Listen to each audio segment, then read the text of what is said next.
semuanya, apa kabar? Tetap jaga kesehatan ya.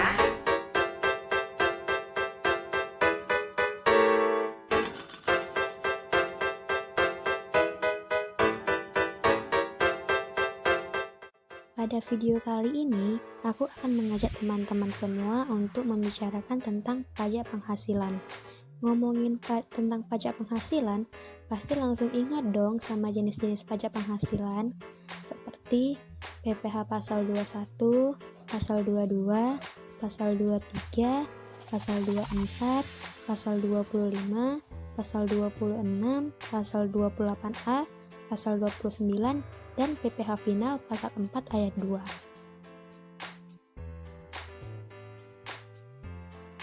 Aku, Safira Arifiani, akan menjelaskan tentang transaksi PPh 21.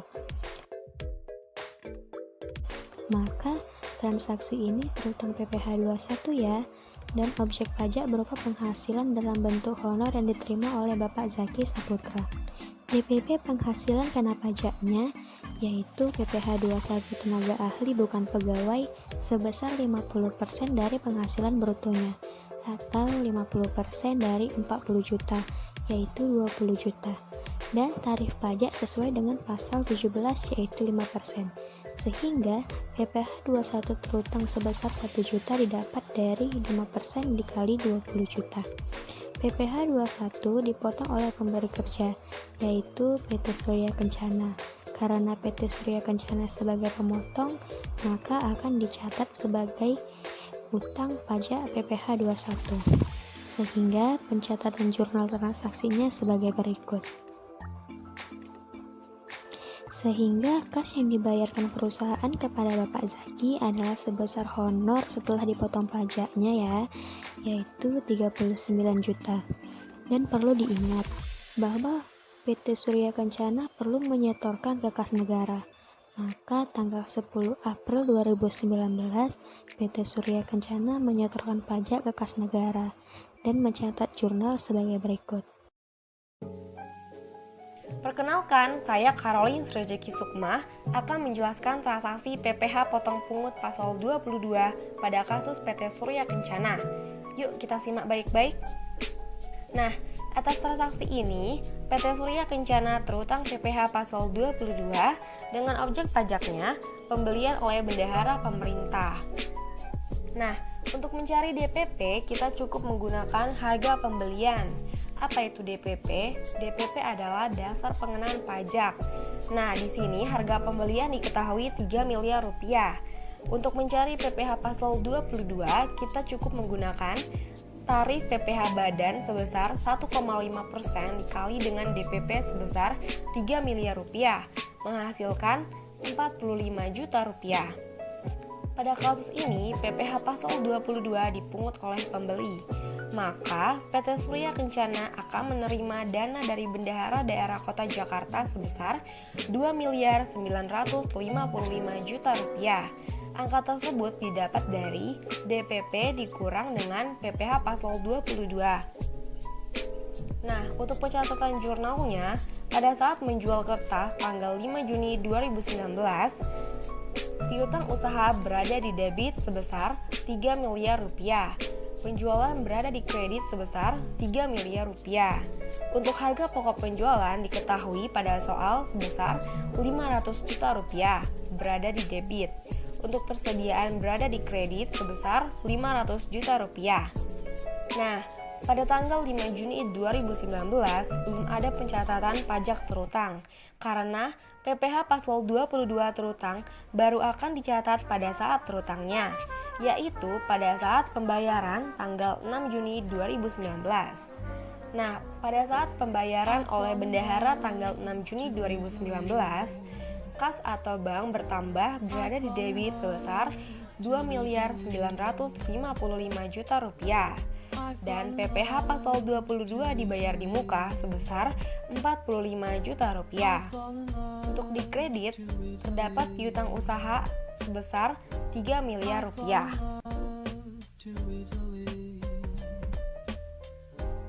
Hai, saya Jenny Belsi Tompul akan menjelaskan PPh potong pungut pasal 23 pada PT Sinarmas. DPP 600 juta rupiah, PPh 23 2% dari 600 juta rupiah, 12 juta. Dipotong oleh pemberi penghasilan, artinya PT Surya Kencana sebagai pihak yang dipotong sehingga akan mencatat pajaknya sebagai PPh 23 dibayar di muka. Nah, bagaimana sih jurnalnya? Jurnalnya pada tanggal 10 Juli 2019, kas bank sebesar 588 juta rupiah dan PPh 23 dibayar di muka sebesar 12 juta rupiah pada debit. Nah, kreditnya pendapatan jasa sebesar 600 juta rupiah. Kas bank didapatkan dari imbalan jasa setelah dikurangi pajak.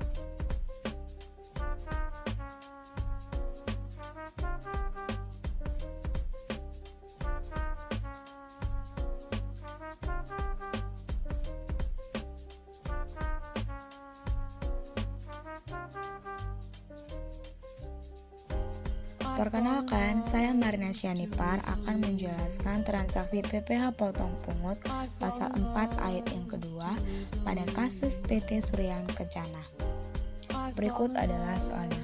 Nah, dapat kita ketahui bahwa DPP-nya sebesar 100 juta rupiah dan PPh pasal 4 ayat yang kedua sebesar 10 juta rupiah, di mana 10 juta rupiah itu didapat dari DPP dikali dengan 10%. Maka kas yang akan dibayarkan ke PT Kembang Gula adalah sebesar 90 juta rupiah, di mana 90 juta rupiah itu didapat dari 100 juta rupiah dikurang dengan 10 juta rupiah atau DPP dikurang dengan PPh pasal 4 ayat yang kedua. Nah, pencatatan jurnalnya sebagai berikut. Pada tanggal 3 Oktober 2019, beban sewa berada di debit dengan jumlah 100 juta rupiah dan utang PPh pasal 4 ayat yang kedua berada di kredit sebesar 10 juta rupiah, kas atau bank berada di kredit sebesar 90 juta rupiah. Saya Cantika akan menjelaskan materi kasus transaksi terkait PPh pasal 26. Ketika menghitung DPP, gunakan kurs Menteri Keuangan. Sehingga beban royalti sama dengan $1.000 dikali 11.100 rupiah sama dengan 11.100.000 rupiah. DPP sama dengan penghasilan bruto sama dengan $1.000 dikali 11.200 rupiah sama dengan 11.200.000 rupiah. PPh pasal 26 sama dengan 20% dikali 11.200.000 rupiah. Hasilnya Rp2.240.000. Maka, kas yang akan dibayar ke Royal Service Ltd sebesar Rp11.100.000 dikurang Rp2.240.000 sama dengan Rp8.860.000. Maka, pencatatan transaksinya adalah sebagai berikut. Jurnal tanggal 22 November tahun 2019, beban royalti di debit sebesar Rp11.100.000, hutang PPh pasal 23 di kredit sebesar Rp2.240.000, kas bank di kredit sebesar Rp8.860.000. Jurnal untuk tanggal 10 Desember tahun 2019, hutang PPh pasal 26 di debit sebesar Rp2.240.000, kas bank di kredit sebesar Rp2.240.000. Saya Desi Natalia Barus akan menjelaskan transaksi PPh 24. Bisa kita lihat di sini ada ikhtisar penghasilan neto 2019. Dari tabel tersebut diperoleh penghasilan kena pajak sebesar Rp14 miliar, sehingga beban pajak atau PPh terhutang tahun 2019 yaitu Rp2,5 miliar didapat dari tarif pajak PPh badan dikali PKP, yaitu 25% dikali Rp14 miliar. Nah, kita perlu ingat prinsip pajak Indonesia yaitu worldwide income. Penjelasannya sebagai berikut. Besaran maksimal PPh 24 yang dapat dikreditkan untuk setiap negara dihitung dengan formula sebagai berikut. Berikut perhitungan kredit pajak luar negeri untuk Singapura dan untuk Filipina. Sehingga yang dapat dikreditkan pada beban pajak akhir tahun yaitu nilai yang terendah antara batas maksimal dengan PPh yang dipotong di luar negeri. Sehingga total PPh pasal 24 yang dikreditkan sebesar 650 juta rupiah. Maka atas dasar dan peristiwa tersebut, perusahaan akan mencatat jurnal sebagai berikut. Yang pertama, jurnal saat pembayaran pajak terutang di luar negeri. Dan yang kedua, ada jurnal saat pembebanan pajak terutang di luar negeri. Perkenalkan, saya Tasya Maria Andinia. Saya akan menjelaskan transaksi PPh pasal 25. PT Surya Kencana adalah wajib pajak badan yang wajib membayar angsuran PPh pasal 25 setiap bulan. Besarnya angsuran per bulan sebesar 200 juta. Dengan penjelasan, PPh terutang tahun pajak sebelumnya dikurang dengan kredit pajak dibagi dengan 12 bulan. Pada tanggal 10 Desember 2019, perusahaan membayar angsuran PPh pasal 25 bulan November sebesar 200 juta. Pencatatan jurnalnya adalah pada tanggal 10 Desember 2019, PPh pasal 25 dibayar di muka sebesar 200 juta, pada kas atau bank sebesar 200 juta. Jika PPh yang sudah dipotong pungut oleh pihak lain dan PPh 25 yang dibayar sendiri lebih besar dari PPh terutang, maka akan timbul PPh lebih bayar yang terdapat pada PPh pasal 28A. PPh pasal 28A merupakan piutang wajib pajak kepada negara.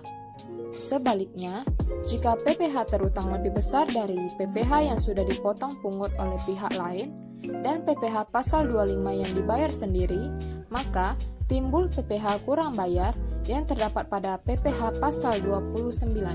PPh pasal 29 merupakan hutang pajak penghasilan yang harus disetor ke negara sebelum SPT PPh tahunan disampaikan. Sehingga, berdasarkan transaksi-transaksi yang telah terjadi sebelumnya, maka kita harus menghitung beberapa PPh kurang bayar atau lebih bayar PT Surya Kencana.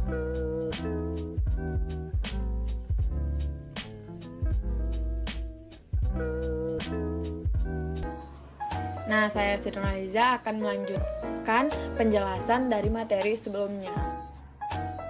Berdasarkan transaksi atau peristiwa yang terjadi di PT Surya Kencana selama tahun pajak 2019, maka kita dapat ikhtisar pembayaran terkait PPh dibayar di muka yang dapat dikreditkan dengan rupiah sebagai berikut. Kredit pajak tahun pajak 2019 berdasarkan transaksi sebelumnya, PPh pasal 22 dibayar di muka 45 juta rupiah, PPh pasal 23 dibayar di muka 64 juta 500 rupiah, PPh pasal 22 dibayar di muka 650 juta rupiah, PPh 25 dibayar di muka 2 miliar 400 juta dengan pembayaran 12 bulan kali 200 juta. Maka dari itu total kredit pajak 3 miliar 159 juta 500 ribu. Seperti diketahui, penghasilan kena pajak perusahaan tahun 2019 yaitu sebesar 14 miliar. Artinya PPh terutang tahun 2019 yaitu bisa kita lihat sebagai berikut. Nah, jadi setelah dihitung PT Pajak Baik ternyata ada kurang bayar sebesar 340 juta 500 ribu. Didapat dari yang bisa kita lihat di bawah sini. Maka jurnal akhir tahun untuk mencatat perhitungan ini jika yang digunakan itu standar akuntansi keuangan entitas tanpa akuntabilitas publik, yaitu beban pajak penghasilan 3 miliar 500 juta di debit, PPh 22 dibayar di muka 45 juta rupiah di kredit, PPh 23 dibayar di muka 64 juta 500 ribu di kredit, PPh 24 dibayar di muka 650 juta di kredit, PPh 25 dibayar di muka 2 miliar 400 juta di kredit, utang PPh 29 340 juta 500 ribu di kredit.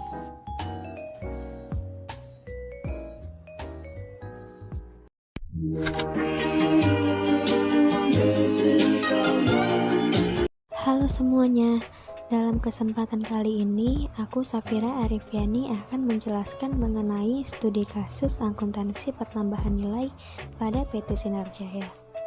PT Sinar Jaya, sebuah pengusaha kena pajak, merupakan distributor alat tulis kantor. Transaksi yang dilakukan selama bulan April 2014 adalah sebagai berikut. Pada tanggal 2 April memberi persediaan barang dagangan atau barang kena pajak secara kredit dari PT Sriwijaya, sebuah pengusaha kena pajak seharga 80 juta dan mendapatkan rabat 7%.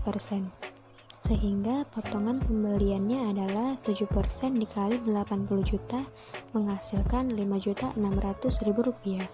Sehingga DPP PPN yang dibayarkan oleh PT Sinar Jaya adalah Rp80 juta dikurang Rp5.600.000 menghasilkan Rp74.400.000. PPN pajak masukannya adalah 10% dikali Rp74.400.000 sehingga menghasilkan Rp7.440.000. Sehingga jurnalnya adalah persediaan Rp80 juta, pajak masukan Rp7.440.000 pada debit, potongan pembelian Rp5.600.000, utang dagang Rp81.840.000 di kredit. Perkenalkan, saya Caroline Srizeki Sukma akan menjelaskan transaksi PPN dan PPNBM pada kasus PT Sinar Jaya. Yuk kita simak baik-baik. Pada tanggal 5 April, menjual persediaan barang dagangan atau BKP secara kredit kepada CV Patimura seharga Rp200 juta. Harga pokok penjualan tersebut adalah Rp60 juta. Nah, kita akan mencatat jurnalnya.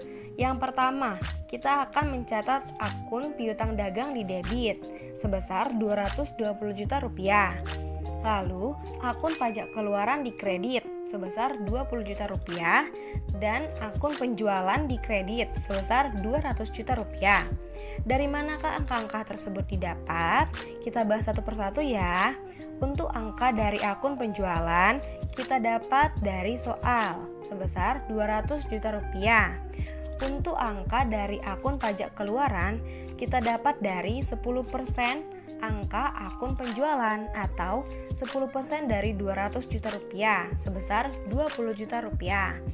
Nah, untuk angka dari akun piutang dagang, kita dapat dari angka akun penjualan dijumlah dengan angka akun pajak keluaran sebesar Rp200 juta dijumlah Rp20 juta. Maka hasilnya Rp220 juta.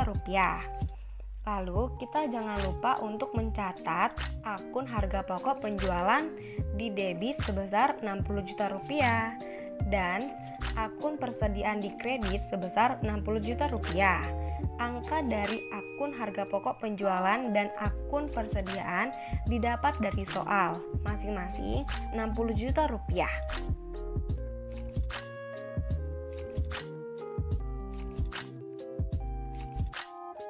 Perkenalkan, saya Marina Sianipar akan menjelaskan mengenai transaksi PPN dan PPNBM. Berikut adalah soalnya. Pada tanggal 9 April menerima retur atas penjualan tanggal 5 April kepada CV Patimura.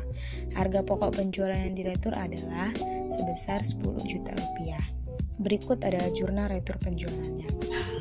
Retur penjualan sebesar Rp30 juta, pajak keluaran sebesar Rp3 juta, pada piutang dagang sebesar Rp33 juta, dan persediaan sebesar Rp10 juta pada harga pokok penjualan sebesar Rp10 juta.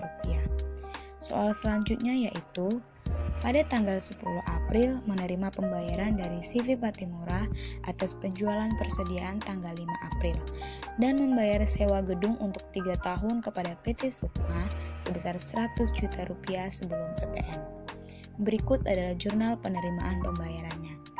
Kas pada piutang dagang sebesar Rp50 juta dan berikut adalah jurnal pembayaran sewa gedung, yaitu beban dibayar di muka pada sewa gedung sebesar Rp100 juta, pajak masukan sebesar Rp10 juta, pada utang PPH pasal 4 ayat yang kedua 10 juta rupiah dan kas sebesar 100 juta rupiah.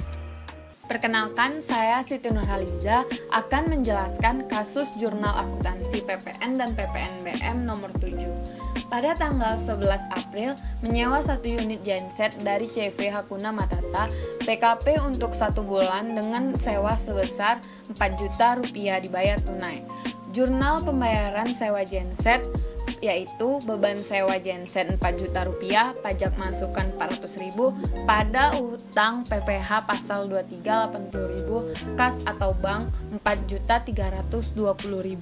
Nomor 8, pada tanggal 17 April menjual persediaan barang dagangan BKP kepada Permatasari Pajak seharga 50 juta rupiah sekaligus tagihan dan faktur pajak. Harga pokok persediaan adalah 20 juta rupiah. Jurnal penjualan piutang dagang pada penjualan 50 juta rupiah, persediaan pada harga pokok penjualan 20 juta rupiah, pajak keluaran dipungut pemungut pada pajak keluaran 5 juta rupiah. Saya Cantika akan menjelaskan materi kasus transaksi terkait PPN dan PPNBM. Transaksi ke-9. Pada tanggal 20 April menerima pembayaran dari Bendahara Permatasari Pajak. Berikut adalah jurnalnya. Kas didebit sebesar Rp49.250.000. Pajak dibayar di muka terutang PPH pasal 22 didebit sebesar Rp750.000. Piutang dagang dikredit sebesar Rp50 juta. Transaksi 10. Pada tanggal 25 April membayar royalti sebesar $54.000 kepada DNG Ltd, sebuah perusahaan yang bertempat kedudukan di Australia atas pemakaian merek dagang. Kurs tengah Bank Indonesia $1 sama dengan Rp11.500 dan kurs Menteri Keuangan $1 sama dengan Rp12.000. Maka perhitungan PPH pasal 26 sebagai berikut. Hai, perkenalkan nama saya Jenny Bella Asita Sitompul akan menjelaskan transaksi PPN dan PPNBM. Pada tanggal 28 April, membayar gaji pegawai bulan April yang terdiri dari berikut. Iuran pensiun merupakan program iuran yang pasti dibayarkan ke dana pensiun yang pendiriannya disahkan oleh Menteri Keuangan. Dari iuran pensiun sebesar Rp8 juta sebesar Rp2.500.000 ditanggung oleh perusahaan, sedangkan sebesar Rp5.500.000 ditanggung oleh karyawan. Sehingga jurnalnya adalah beban gaji sebesar Rp102 juta, beban iuran pensiun sebesar Rp2.500.000, beban tunjangan transport sebesar Rp25 juta. Semua beban gaji, iuran pensiun, dan tunjangan transport pada debit. Nah, pada kredit, utang iuran pensiun sebesar 8 juta, utang PPH 21 sebesar Rp6.720.000 dan kas atau bank Rp114.780.000. Perkenalkan, saya Tasya Maria Andinia akan menjelaskan PPN transaksi nomor 12. Pada tanggal 30 April, menyetor utang iuran pensiun ke perusahaan dana pensiun. Jurnalnya adalah utang iuran pensiun sebesar 8 juta kepada kas atau bank sebesar 8 juta. Saya Desi Natalia Barus akan menjelaskan PPN dan PPNBM transaksi ke-13. Pada tanggal 10 Mei, menyetor utang PPH pasal 21, utang PPH pasal 23, utang PPH pasal 26, angsuran PPH pasal 25 sebesar Rp2.200.000, utang PPH pasal 4 ayat 2, dan utang PPN ke kas negara, di mana jurnalnya sebagai berikut. Untuk nominal-nominal di jurnal tersebut, kita bisa lihat di transaksi-transaksi sebelumnya ya. Kemudian, kita akan menjurnal PPN kurang atau lebih bayar pada akhir bulan. Jurnalnya sebagai berikut. Nah, dari jurnal di atas, diketahui bahwa PT Sinar Jaya memiliki PPN yang lebih bayar atas transaksi yang dilakukan pada bulan Mei. Sekian penjelasan dari kelompok kami. Semoga bermanfaat ya. Terima kasih. Terima kasih. Terima kasih.